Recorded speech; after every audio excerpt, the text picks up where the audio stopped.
Hello everyone, welcome back to another video. In this video guys, I'm going to show you how to fix if your iPhone is stuck on update requested. So if you're trying to download iOS 16.4 and now as you can see my iPhone is stuck on update requested, then I'm going to show you how you can fix this problem.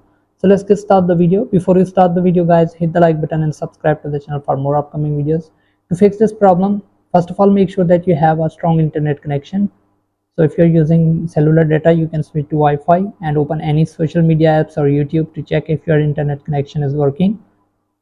So once you make sure that you have a stable internet connection on your device and you still have this problem, software is stuck on update requested, then the next step is go to your iPhone settings, then simply click on general, click on VPN and device management. So if you see any beta profile here, simply remove the profile from your iPhone. So once you have removed the profile, then the next step is go to your iPhone settings again and click on general, and here you will see iPhone storage.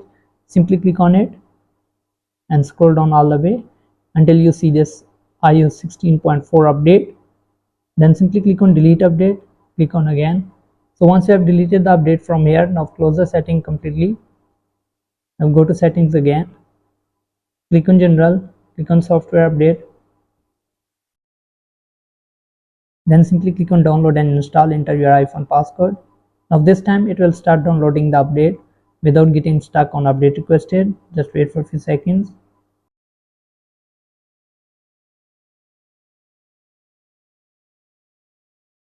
So here we go guys, as you can see now it's downloading the update. So this is how you can fix if your iPhone is stuck on update requested. So hope this video helps you. If it does, then leave a like and comment. Thanks for watching.